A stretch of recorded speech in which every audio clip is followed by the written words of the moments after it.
آج کا ہمارا موضوع اعتکاف کے احکام کے حوالے سے ہے۔ اللہ تعالیٰ نے قرآن حکیم میں ارشاد فرمایا وَأَنْتُمْ عَاكِفُونَ فِي الْمَسَاجِدِ، اور انبیاء کرام کو خاص طور پر اعتکاف کرنے والوں کے لیے حکم دیا، کیونکہ یہ اعتکاف کرنا سابقہ قوموں کی بھی عبادت رہا ہے۔ اللہ تعالیٰ نے قرآن حکیم میں ارشاد فرمایا ہم نے ابراہیم علیہ السلام اور اسماعیل علیہ السلام کو تاکید فرمائی کہ میرا گھر طواف والوں، اعتکاف والوں اور رکوع و سجود والوں کے لیے ستھرا کرو۔ تو یہ حکم سابقہ انبیاء کرام کو بھی دیا گیا۔ آج یہ نیت کا وقت ہے کہ جس نے زندگی میں کبھی اعتکاف نہیں کیا وہ اسے رسول خدا صلی اللہ علیہ وسلم کی سنت سمجھ کر ایک دفعہ زندگی میں ضرور ادا کر لے، اور زندگی کتنی مختصر ہے، اس کے لیے جو وقت ہے اس کا استعمال ہو جائے تو کیا ہی خوب ہے۔ یہ اعتکاف کا مطلب ہے ٹھہرنا۔ مسجد کے اندر ہر عاقل بالغ کا رضائے الہی کے لیے مسجد میں ٹھہرنا اعتکاف کہلاتا ہے، اور یہ سنت موقدہ علی الکفایہ ہے۔ اگر کوئی بھی ادا نہیں کرتا تو یہ حق موجود رہتا ہے، اور اگر اہل محلہ میں سے کوئی ایک بھی ادا کر دے تو یہ ادا ہو جاتا ہے۔ اور اس میں کیفیت کیا ہے کہ ایک جگہ جمع رہنا کیا ہے کہ خدا کو راضی رکھنے کے لیے ایک ہی جگہ جم کر اعتکاف ہو جاتا ہے، یعنی بیٹھ جاتا ہے، تو اسے کہتے ہیں کہ یہ اس نے اعتکاف کیا ہے۔ معتکف کی مثال اس شخص کی سی ہے جو اللہ کے در پر آ پڑا ہو اور کہہ رہا ہو کہ یا اللہ جب تک تو میری مغفرت نہیں فرما دے گا میں یہاں سے نہیں ٹلوں گا۔ یہ ایک کیفیت ہے کہ اس کے در پہ بیٹھ جائے۔ ہم تو یہاں سے دعا کر کے روز چلے جاتے ہیں، لیکن اعتکاف جب گھر سے نیت کر کے آئے گا تو اس کی نیت مسنون ہے کہ وہ نیت کرے کہ میں اللہ کی رضا کے لیے رمضان المبارک کے آخری عشرے کے سنت اعتکاف کی نیت کرتا ہوں۔ وہ اس کی نیت کرے، اور جب وہ سنت اعتکاف کی نیت کر کے یہاں آ کے بیٹھے گا تو سب لوگ مسجد سے جا رہے ہوتے ہیں اور وہ یہاں بیٹھا رہے گا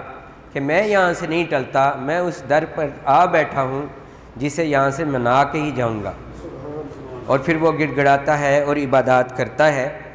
اور یہ بہت ہی بڑا اور مقبول عمل ہے۔ رسول اکرم صلی اللہ علیہ وآلہ وسلم رمضان المبارک کے آخری عشرے کا اعتکاف فرمایا کرتے تھے، اور اگر کبھی اس معاملے میں کسی جہاد پہ جانے کی وجہ سے کسی مصروفیت کے باعث ایک دفعہ اعتکاف نہ ہوا تو سرکار دو عالم صلی اللہ علیہ وسلم نے پھر اگلے سال 20 روز کا اعتکاف فرمایا۔ اور اسی طرح مختلف اقوال ہیں کہ سرکار صلی اللہ علیہ وسلم اپنی زندگی کے اندر اعتکاف میں دوام فرماتے رہے، مستقل اعتکاف کرتے رہے، یہاں تک کہ جب آپ صلی اللہ علیہ وآلہ وسلم کا وصال ہوا تو اس کے بعد پھر آپ صلی اللہ علیہ وسلم کی ازواج مطہرات اپنے گھروں میں اعتکاف کیا کرتی تھی۔ تو اس سے یہ بھی پتہ چلتا ہے کہ خواتین کے لیے بھی اعتکاف کیا جا سکتا ہے کہ وہ کریں اپنے گھروں میں، جس جگہ انہوں نے اپنا مصلی بچھانے کی جگہ مقرر کر رکھی ہو اور وہاں پر وہ نماز پڑھتی ہوں، یا جگہ مقرر کر لی جائے تو اس جگہ کو وہ اعتکاف کے لیے استعمال کر سکتی ہیں۔ معتکف کی کیفیت حکماً نماز میں رہنا ہے، یعنی معتکف ہر وقت نماز میں ہے۔ جب نماز کا وقت آئے گا وہ نماز کے انتظار میں ہے، ایک نماز سے دوسری نماز کے انتظار میں ہے، وہ مسجد میں ہی بیٹھا ہوا ہے، تو اس کو نماز کا انتظار کرنے والوں کا بھی ثواب ملتا ہے، کیونکہ وہ مستقل اپنے دیگر دنیا کے مشاغل کو، مصروفیات کو ترک کر کے اللہ رب العزت کے در پہ بیٹھا ہوتا ہے۔ حدیث پاک میں ہے کہ جس شخص نے ایمان کے ساتھ اور ثواب کی نیت سے اعتکاف کیا اس کے پچھلے گناہ بخش دیے جائیں گے۔ اور مدینہ شریف کے اندر اعتکاف جہاں رسول پاک صلی اللہ علیہ وسلم کیا کرتے تھے، آج بھی وہاں پر ایک ستون مقرر کیا گیا ہے جو اس بات کی نشاندہی کرتا ہے کہ رسول خدا صلی اللہ علیہ وسلم وہاں پہ اعتکاف کیا کرتے تھے، اور یہ ایک ایسی مصروفیت ہے جس میں ایک صاحب ایمان شخص رمضان المبارک کے آخری عشرہ میں لیلۃ القدر کی تلاش بھی کرتا ہے، یعنی شب قدر کو ڈھونڈتا ہے، جسے رمضان المبارک کی آخری طاق راتوں میں تلاش کرنے کا حکم ہے۔ تو وہ 20 رمضان المبارک کو غروب آفتاب سے پہلے اعتکاف بیٹھ جائے۔ 20ویں روزے یعنی آج 19واں روزہ ہے تو کل 20واں روزہ کا افطار اس کا مسجد کے اندر ہونا چاہیے، تو اس لیے اس کی تیاری کیجیے اور جتنا ممکن ہو اپنی مصروفیات میں سے وقت نکال کر اعتکاف کیجیے اور شب قدر کو تلاش کیجیے۔ حدیث پاک میں ہے کہ جو کوئی اعتکاف کرتا ہے اللہ تعالیٰ اس کو 2 حج اور 2 عمروں کا ثواب عطا فرماتا ہے۔ حج کتنا بڑا عمل ہے اور اس کے لیے کتنا زیادہ راہ چاہیے اور کتنی اس کی جو ہے وہ کوشش کی جاتی ہے، پھر یہ ہوتا ہے۔ اور اعتکاف میں رہنے والا دنیا سے کٹ کر جب اللہ کا ہو کے بیٹھتا ہے تو اس کے درجات بھی ایسے ہیں۔ اور ایک جگہ حضرت حسن بصری رضی اللہ تعالیٰ عنہ کا قول ہے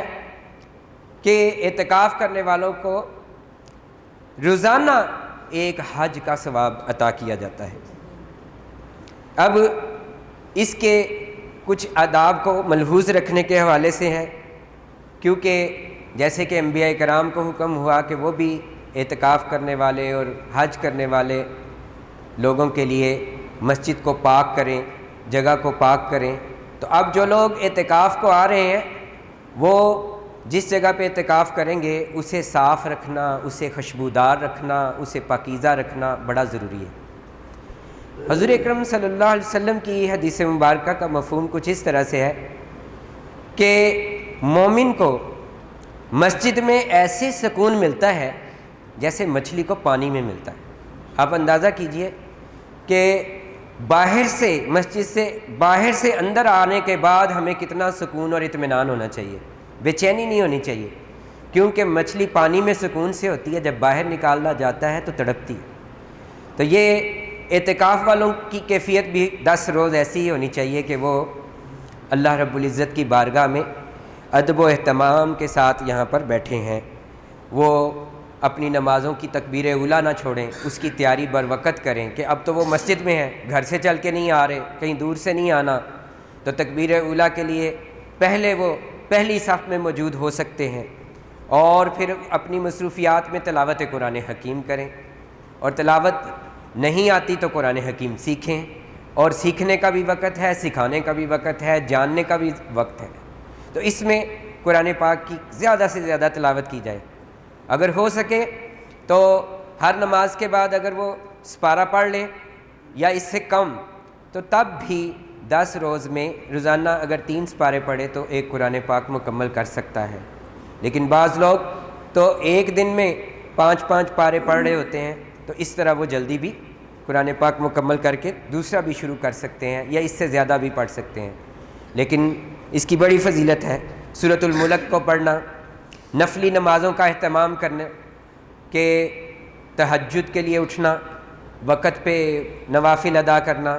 پھر اشراق تک ذکر و فکر میں مصروف رہنا، اور طلوع آفتاب کے کم و بیش 20 منٹ کے بعد اشراق کی نماز ادا کرنا، اور پھر 1 گھنٹے بعد چاش کی نماز کے لیے نوافل ادا کرنا،